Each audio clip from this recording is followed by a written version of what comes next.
Hey everyone, I'm Heather Gabrielle. Today we are joined by one of the most dangerous punchers in boxing, a former WBC heavyweight champion, Olympic bronze medalist, and a man with 43 knockouts on his record.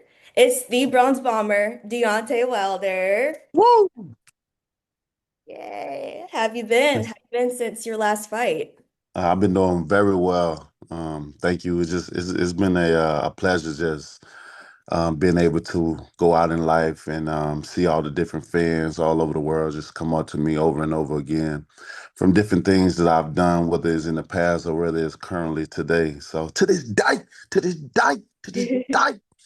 And I mean, so it's such an honor to be able to provide my service to my greatness of what I've provided, and gave it to the world. And the beginning, I mean, the best is yet to come. I always tell people, because there's more to give. As long as you're living in life, there's always space and opportunity to provide even more greater service than you have before. The saying is you can't teach an old dog new tricks. And if you're a person that believe in these sayings, because certain sayings are just not true, but you're one believe in certain things, then may God be with you because you're living just to die. You understand me? Life is so short. Of course it is, but it's beautiful as well. And for me, every lesson become a blessing for me because I learn from every opportunity that I have given. And what didn't work for me, I take it, I apply it to life to become wise at that in that situation in that area. So the next time it arrives, I know what to do, and I can also mentor others. So it never happens to them, or if they come upon that situation, they would know what to do as well. So I think that's awesome. So, you've been in this sport for 20 plus years. What keeps you hungry after all these years? Well, for me, it's not a sport. It's not a sport at all. In general, it's really not a sport. It's a business. And when you understand the business and when you're in it, you understand it's ultimately nothing but a business and a business indeed. But what keeps me going, in the beginning, it was because of my daughter that was born with spina bifida. And I promised her that it would be able to take care of her beyond her belief. And with Kane one came six more behind that. And it was a beautiful thing for me because, even the Bible tells you to have as many you can take care of. And I love children. I love my children. They're my best friends, and they motivated me so much. They give me the inspiration and just the will to keep going and strive, no matter what, good or bad, ups and downs. Succeed or failure. You got to keep going, and I having them guys allow me to just really strive and to be the best I can be, even still now, after I've accomplished so much, after I've provided so much for them, I've literally secured their lives, So right now, all they got to do is just be kids, grow in this world, learn, listen, and respect their elders, and be and become great human beings in this world. That was the reason I was doing it before because of, my loved one, my children and stuff like that. But at this point in now, I'm selfish. I was selfless then, but I'm selfish now. I've never really just focused on myself or doing anything for myself. It's always been for others. I'm a giver than a taker. I don't know what it is to receive certain things, but my heart is always giving and giving out, giving away, wanting people to be great in their life, providing them and putting them in positions where they could, win at some point in time in their lives. And at this point in time, it's just all about me. I never really focused on me because I've never been a selfish person. But at this point in time, I'm admitting that I'm selfish. And it's gonna be a great thing because all those years, 20 years I done provided. I've been taking care of people ever since I was 12 years old. So it's just I need a break. And this is my break. And this is my point. This is my time where I just focus on myself and benefit all the rewards that I'm gonna reap and enjoy the fruits of my labor. Although I still will spread and share amongst my loved ones because that's my heart. But ultimately, It's all about me.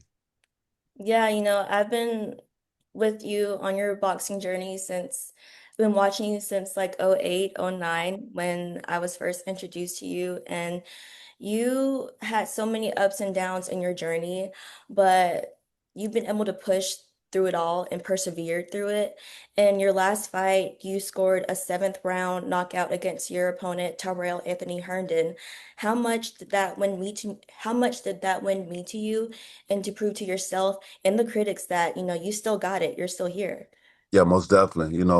All in all, the questions of proving to the criticism and proving to myself and all that, all that was presented, on the day of that fight.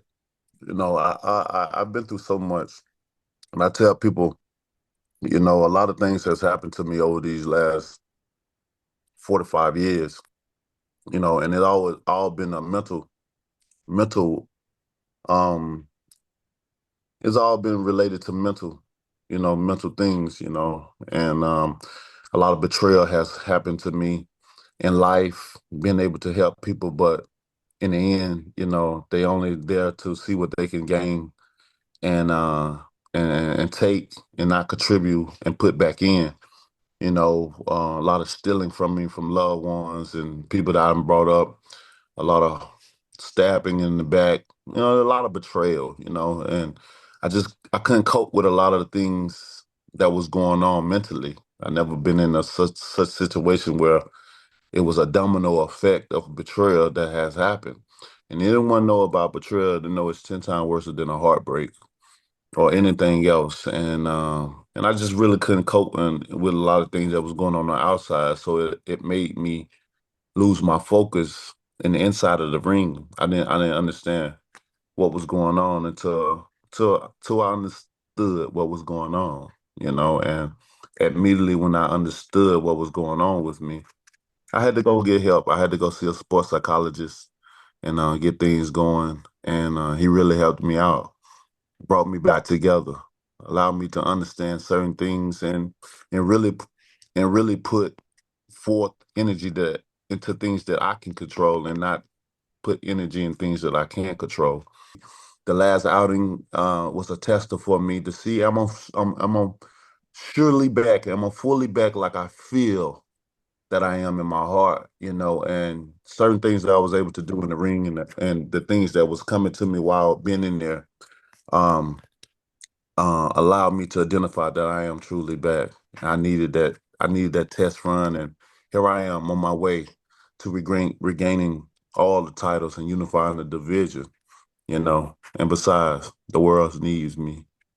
Yeah, I think a lot of people can learn from your story, knowing like no matter how hard it is, there's always a way to see through it all, and you've done just that. So I think it's amazing to see how you were able to just overcome those obstacles and still show yourself and be like, I'm still here and like I'm not going anywhere anytime soon. So Most yeah. definitely.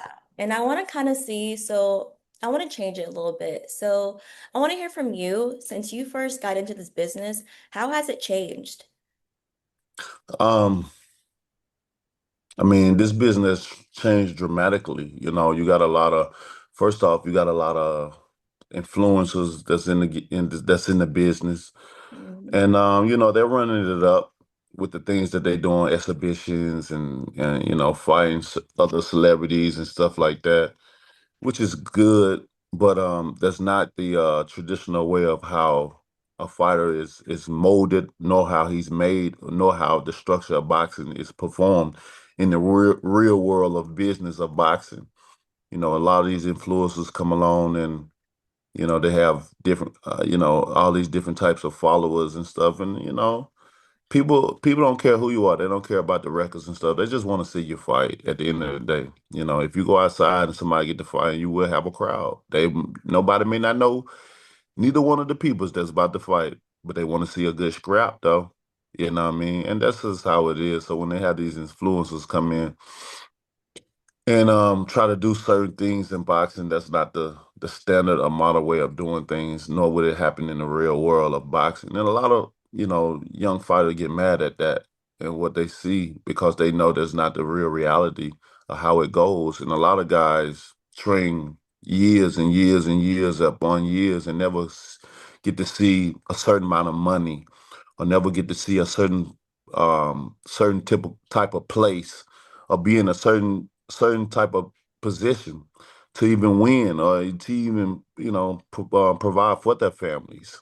But you see other people that come in and yeah, train a little bit, do a little things, and go on in exhibitions and get all this money and get all this notoriety. And you have the ones that's really in the trenches of doing this work, and seeing these things, and then, it's not the influencers' fault and stuff like that at all. I'm not saying that, but I'm just saying the real and the real and the fake. What's reality and what's fiction? And in the reality, a lot of these guys, they're risking their lives literally to provide for their families. And you see all this other stuff going on in the business of boxing. It's just not true how it performs. But it's all good. It looks good. People are getting entertained. And when you do boxing event, it does bring awareness to boxing. It is a benefit to that as well. But those are the things that have changed. I mean, it's probably many other things that have changed. Most of the time when I'm in something, just say for boxing, when I'm boxing, I'm in camp, I'm full fledged. I'm doing what all I have to do, different things like that. I may go to certain boxing events and stuff at times, but when I'm away, I'm away. I'm in my A. I really don't pop my head back out until it's time. And anyone that knows me know that Deontay is very private. I'm laid back. I'm to myself. I'm an introvert and an extrovert, depending on the situation I'm in. I have no problem talking to people. I never meet strangers, but I am a closed in person. I'm closed in. I'm to myself. I'm barely on social medias and stuff like that. I want to go back to the good old days. You don't realize what's the good old days until you get into the new days, and then you realize like the new stuff ain't really you ain't really, it ain't really of your liking or your preference of things because you know how things were and you see how they are now. And I understand that technology is developing every year, different things coming out, and they're trying to make a human being life easier than harder. But sometimes, doing the hard things or understanding certain things is the best way, the best method of doing things. You know what I mean? Look at now, for one example. You have GPSs everywhere. I remember when I was coming up, we had to Google Map everything. We had to print the maps out, and you had a co-pilot to help you navigate what the roads, the information signs, and where you is and stuff. It was fun getting to places because you had to work to actually get there. Nowadays, you got a GPS, and they're telling you this and turn and all that, and it just make people lazy. And technology is good, but technology have made humans lazy. It have disabled their mind of thinking and certain things because they want to make things easier for the humans. You know what I mean? Instead of harder. But sometimes the harder way is the best way. It's the best method.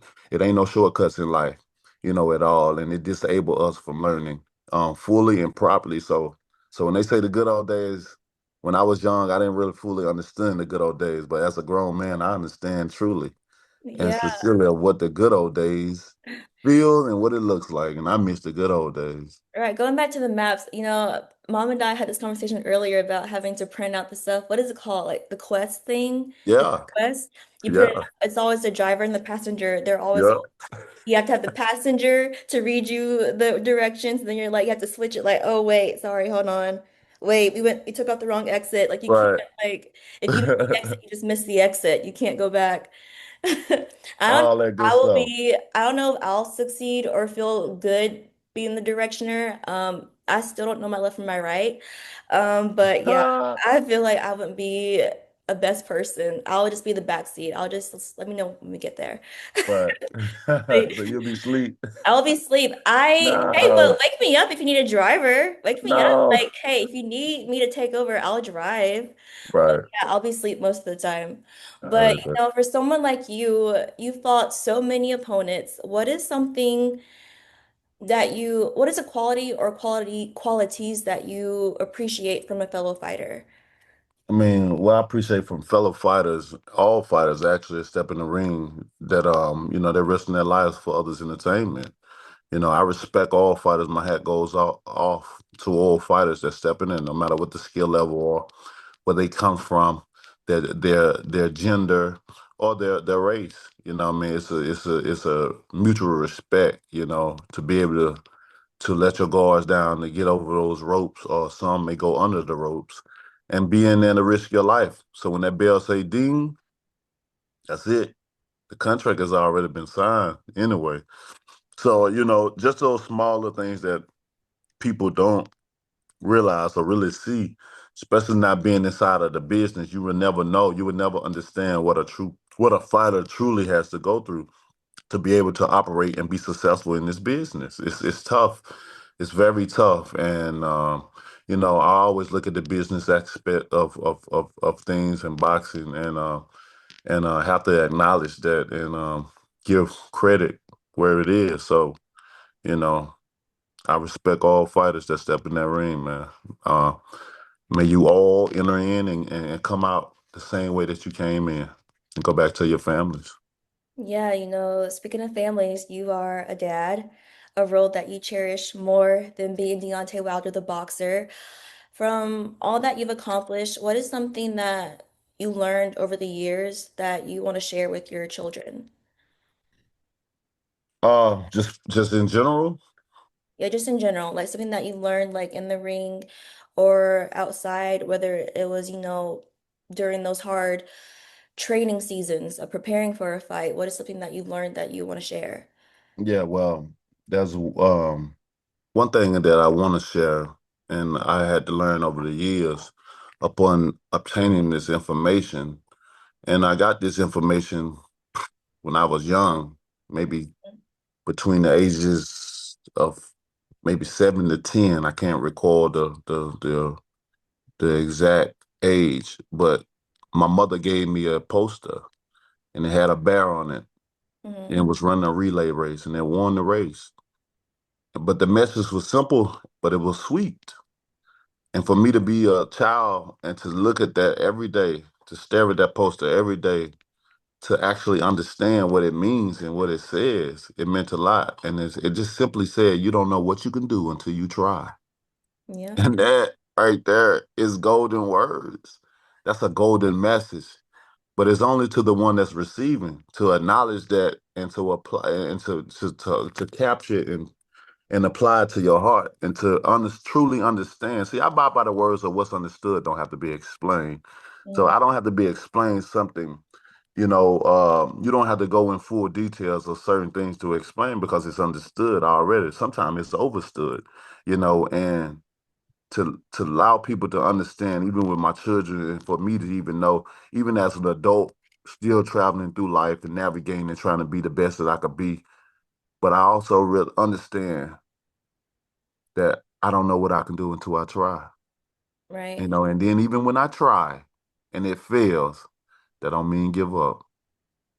Because you got to understand, like I said, for every lesson, there's a blessing in it. So we have to find, it's just like Easter egg hunting. When certain situations in life, bring us down, and we get frustrated, we can't understand certain things or why it's happening. You have to keep going. You have to keep going, and dust yourself off, and pick yourself up and strategize a little bit different. You may have to maneuver around certain things differently. You may have to replace certain people out your life. And certain times, and certain people or certain positions, it can't be replaced. It's irreplaceable, mm, irreplaceable. So you can't change certain things, but you can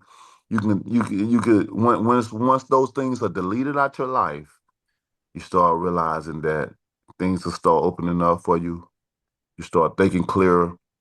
You start making better decisions. You start even feeling good about yourself, or even good about the day, because you don't have a lot of burden and stuff on you no more. Because sometimes people can be burdens on you, and you got to understand what's a burden and what's not. And when it becomes too heavy, you got to cut them loose. No matter how much you feel for them, you love them, they have to be cut loose.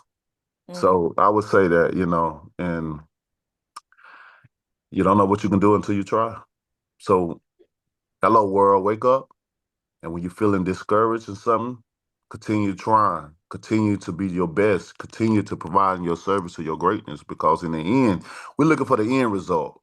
You know, in the end, you shall get the results that you need. Now, if you sit back and you relax and you try one time and then it didn't work and you give up or whatever, you never realize what you could have really done. Your true strength, because God take us through tests. You can't have a great testimony without a great test. So Hmm. once you pass that great test, and then you have a great testimony. Right. I feel like as humans, we always get in our own way. So it is an important reminder to be like, you don't know what you can do unless you just try it, unless you just like jump and do it. So I think that's like a really great way of explaining things to the viewers that like you can do it. You just have to put one step over the other. And so yeah, Right. it's just great. But so for you, talking about your legacy, beyond the titles and records, what do you hope that people will remember as a fighter and as a person? Well, for me, I hope people remember how great of a man, of a human being that I am, first and foremost. A lot of people would never understand or whatever because, like I said, I'm kept in, I'm private, I'm close. So, people only get what they see, out. But, you know, they have to take my word for it, and those that really knows me and what I've done to this world, that I've been a great man, I've been a great role model. I want them to look at me as a man that was fearless of what he did into this world, and even what he said. He stood for greatness, and he took up for those that couldn't take up for themselves. He said things that others would dare not to say, and he did it he did on a worldwide stage. He was unapologetic about certain things that he felt, and he always loved his culture of people, no matter what. He always, you know, wanted to see his people. I wanted to see all people do well, but especially my people. You understand me? And just overall, he was just a beautiful, great man in this world, you know. And that's why it means so much to me to have a statue as well, because that right there never be destroyed unless Mother Nature come along and do something or whatever, or it be removed. But even if it was removed, the memories will still be there. It's still stuck there in history of time, and it give that's credibility of a person providing their greatness to their service. Of providing their service to their greatness. All over. All of my accomplishment, majority of my accomplishments that I have done, has been symbolized and has been molded into a statue. Mm, There's more to come, of course, and we're gonna update a lot of things dealing with the statue and the words on there as time goes and and things are accomplished in life. But right there, that's just the beginning. That's the setting. That's the foundation right there. That even if I die today, all my accomplishments and stuff has been set in stone within a statue, and I'm forever, forever grateful for the state of Alabama and for the city of Tuscaloosa, where I was born and raised. that's great. I know you're really, really loved here in Alabama. You have a statue, and I see people take pictures by it all the time. Mm. Um, any advice for any young aspiring boxers who want to succeed in Oh this? yeah, most definitely. I mean, simple advice. You know, uh, First of all, make sure when you're into a gym, make sure you fill it out. I'm an energy person. I always feel the environment around me, even with people. Some people I don't even shake hands. Certain places I won't go into because I don't feel it. It's the intuition that we have that is free. We have to understand it, and we have to acknowledge it when things are happening, and apply it to life. Because if you don't, you're gonna learn a valuable lesson, and sometimes that valuable lesson can be detrimental to life. You Mm, don't have too much time in this world; it's already short. But once upon finding a gym, establishing a great relationship with who's going to be training you, it's important to have a coach, a trainer that's connected with you and you connected with him. It's a beautiful feeling when everyone is in sync and everyone is on the same page and make things easier. Third, make sure especially if you're a professional, make sure you're able to manage your money. Get a accountants that's able to manage your money and be able to invest it while you're pursuing your dreams and whatever you're trying to do in the business of boxing. That's a lot of money to be made, but if you don't handle your business, do the right thing, you will lose it all. It's hard to gain, it's hard to access and gain money, but it's easy to spend it and lose it. Mm-hmm. The fall is way harder than the come up, and it always is. And last but not least, because you're risking your life. You got to understand that no matter where you go, whatever ring you go into, understand that you're risking your life for others' entertainment. So with that being said, and you agree and accept that, and it's confirmed, signed, sealed, and delivered, let's go. I don't care. I'm good. I love this. I love to do this and all that good stuff. Now it's just time to have fun. Enjoy what you do. Because they say if you enjoy what you do, it's not working. Mm-hmm. And my last question. Amen. Amen. So, what's next for you? Any like announcements that people should look out for? Oh yeah, I got a lot of things coming up. Got a lot of movie scripts that's been sent to my way, Okay. and about to get. I can't announce of course, the movie because of NDAs and different things like that. I'm looking to be on another TV show. Can't announce that as well, and Okay. got definitely got big fights in the making as well. Look, I may be heading back out um, um, real soon into another fight. So, I got a lot of stuff going on the business side, making music, I'm getting into lifestyle and the fashion and designing, with my mindset.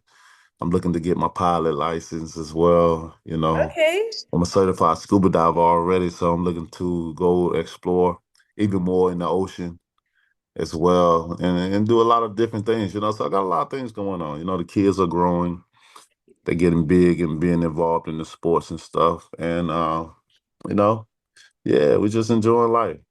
Yeah, that's awesome. Like, I'm scared of the ocean, so props to you getting your scuba license. As I grew older, I now have a fear of being in the ocean. Oh, Yeah, thank you so much for joining me today and just for taking the time out to talk to me. I learned a lot. So, yeah, thank you so much. anytime, anytime. And I hope you have a beautiful rest of the day. You too. Thank you. All right.